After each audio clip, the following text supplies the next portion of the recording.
Hello everyone.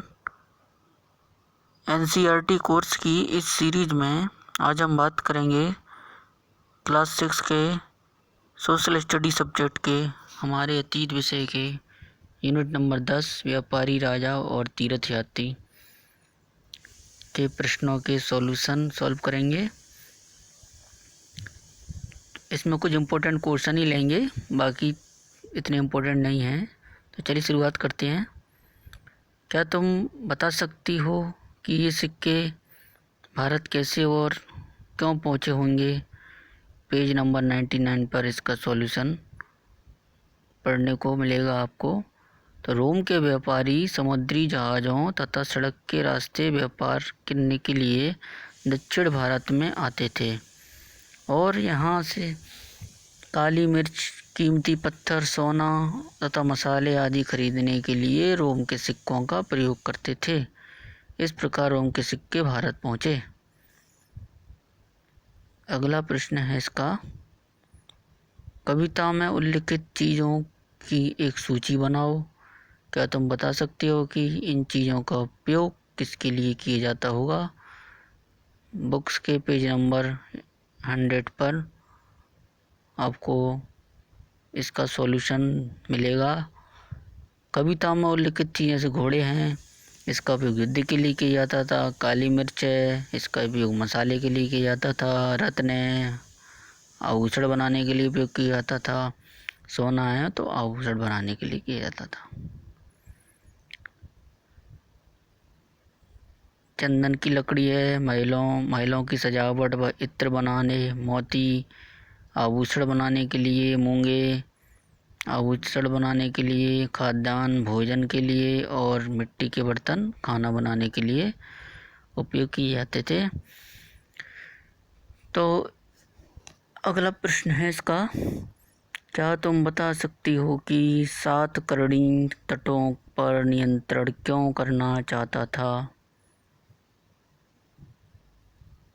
Shri Satakarni तटों पर इसलिए नियंत्रण करना चाहता था क्योंकि तटों पर विदेशी व्यापारी आकर उतरते थे और व्यापारियों कीमती उपहार लिए जाते थे। तटों के आसपास के इलाके में भारी शुल्क वसूल किया जा सकता था, इसलिए समुद्री राज्य की आय बढ़ सकती थी। अगला है पेज नंबर 102 पर इसका आंसर है, सिल्क रूट पर गाड़ियों का उपयोग क्यों कठिन होता था? सिल्क रूट पर गाड़ियों का उपयोग इसलिए कठिन हो गया होगा क्योंकि ये रास्ते दुर्गम पहाड़ी तथा रेगिस्तानी इलाके में स्थित है। इसी का अगला प्रश्न है बुक्स में ही, चीन से समुद्र के रास्ते भी रेशम का निर्यात होता था। इसमें एक मानचित्र दिया गया है पृष्ठ नंबर 84-85 में।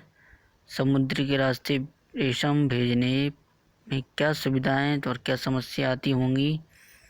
102 नंबर पेज पर इसका आंसर है, समुद्र के रास्ते रेशम भेजने दुर्गम पहाड़ियों और रेगिस्तानी इलाके पार करने को परेशानियां नहीं होती थी, परंतु समुद्री रास्ते में तेज वर्षा, समुद्री तूफानों, हवाओं के कारण समुद्री जहाज का रास्ते भटकने और डूबने का खतरा रहता था।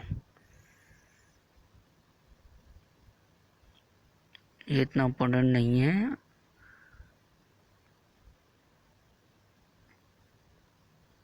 पेज नंबर 100 को एक बार फिर से पढ़ो। क्या तुम बता सकते हो कि बौद्ध धर्म इन इलाकों में कैसे फैला होगा? 105 नंबर पेज पर इसका आंसर है, पृष्ठ 100 पर श्रीलंका म्यांमार का वर्णन है। शायद यहाँ जो व्यापारी व्यापार करने के लिए आए होंगे वे बौद्ध धर्म को मानते होंगे। श्रीलंका और म्यांमार के लोग व्यापारियों के विचारों से प्रभावित हुए होंगे। व्यापारिक संबंधों में वस्तुओं के आदान प्रदान के साथ साथ विचारों, भाषाओं, सांस्कृतिक, साहित्य, धर्म, खान पान इत्यादि का भी आदान प्रदान होता है। इस प्रकार इन इलाकों में बौद्ध धर्म फैला होगा।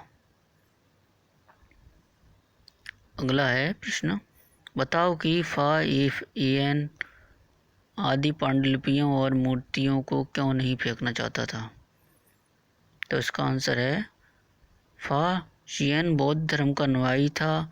उसने पांडुलिपियों तथा मूर्तियाँ अपनी भारत यात्रा के दौरान संकलित की थी।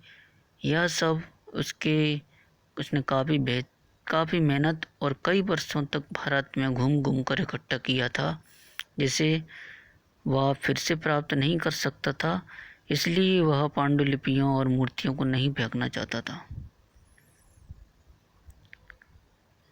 अगला है प्रश्न, ह्वेन-त्सांग नालंदा में क्यों पढ़ना चाहता था? कारण बताओ। पेज नंबर 106 पर है इसका। उस समय का सबसे प्रसिद्ध बौद्ध विद्या केंद्र नालंदा में था। नालंदा में बौद्ध विद्या केंद्र शिक्षक, योग्यता तथा बुद्धि में सबसे आगे थे। बुद्ध के उपदेशों का वह पूरी ईमानदारी से पालन करते थे।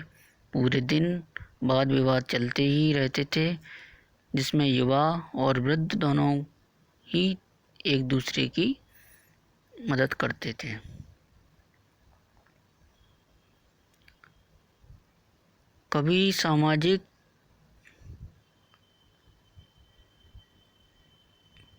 पृष्ठता और भक्ति में किसको ज़्यादा महत्व देते थे? कभी सामाजिक पृष्ठता भक्ति दोनों में किसको महत्व देते थे? दोनों को ही महत्व देते थे। अगला प्रश्न है, यहाँ पर जोड़ियाँ बनाना है सही, तो इतना इम्पोर्टेंट नहीं है, फिर भी।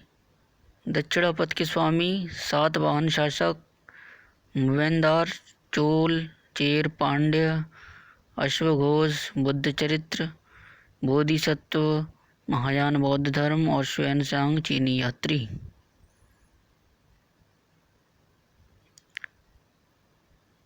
एक प्रश्न है इसमें, राजा सिल्क रूट पर अपना नियंत्रण क्यों करना चाहते? इसका सॉल्यूशन हम ऊपर भी कर चुके हैं पहले ही। शासक के कर के लाभ के लिए रेशम मार्ग पर नियंत्रण करना चाहते थे, क्योंकि इस रास्ते पर यात्रा कर रहे व्यापारियों से उन्हें कर, शुल्क, तोहफों के माध्यम से लाभ मिलता था। व्यापारियों रास्ते के जाने के इतिहासकार इन साक्ष्यों का उपयोग करते थे। इतिहासकार व्यापारिक रास्तों के बारे में जानने के लिए बर्तनों का उपयोग करते थे। ऐसा अनुमान लगाया जाता है कि यहाँ से ये बर्तन बनते थे, वहाँ के व्यापारी अलग अलग जगहों पर ले गए होंगे। भक्ति की प्रमुख विशेषताएं क्या थी? किसी देवी या देवता के प्रति श्रद्धा को ही भक्ति कहा जाता है। भक्ति का पथ सबके लिए खुला था, चाहे वह धनी हो या गरीब, ऊंची जाति का हो या नीची जाति का, स्त्री हो या पुरुष। अगला है, भक्ति मार्ग अपनाने वाले लोग आडंबर के साथ पूजा पाठ करने के बजाय ईश्वर के प्रति लगन और व्यक्तिगत पूजा पर जोर देते थे। और तीसरा है, भक्ति परंपरा से चित्रकला, शिल्पकला और स्थापत्य कला के माध्यम से भक्ति अभिव्यक्ति की प्रेरणा दी है। कुछ और क्वेश्चन है इसमें। चीनी तीर्थयात्री भारत क्यों आए? कारण बताओ। इम्पोर्टेंट क्वेश्चन है। चीनी बौद्ध तीर्थयात्री फाशियन, त्सांग और ह्वेन-त्सांग भारत की यात्रा पर आए थे। वे सब बुद्ध के जीवन से जुड़ी जगहों और प्रसिद्ध मठों को देखने के लिए आए थे। इसलिए वे सबसे पहले बुद्ध के जीवन से जुड़ी जगहों से परिचित हुए। वे प्रसिद्ध मठों को देखने गए। उन्होंने किताबों और बुद्ध की मूर्तियों को इकट्ठा किया। ह्वेन-त्सांग तथा अन्य तीर्थयात्रियों ने उस समय के सबसे प्रसिद्ध बौद्ध विद्या केंद्र नालंदा में अध्ययन किया। वह उस समय का प्रसिद्ध बौद्ध मठ था। अगला है, साधारण लोगों का भक्ति के प्रति आकर्षित होने का कारण कौन सा कारण है? साधारण लोग भक्ति मार्ग परंपरा की ओर इसलिए आकर्षित हुए क्योंकि उन्होंने वैदिक परंपरा बहुत कठोर थी, इसमें जाति और वर्गों को ध्यान में रखा जाता था। कुछ लोगों को ही पूजा करने की अनुमति नहीं देता था।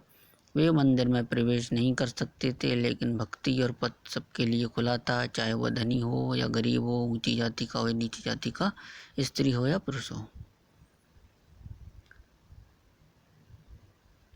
बाकी इतने इम्पोर्टेंट क्वेश्चन नहीं है।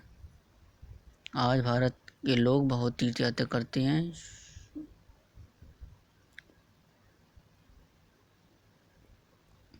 तो चलिए इसी के साथ इस यूनिट के इम्पोर्टेंट क्वेश्चनों को सॉल्व कर चुके हैं। तो नेक्स्ट यूनिट में नेक्स्ट वीडियो के साथ मिलते हैं। Thank you.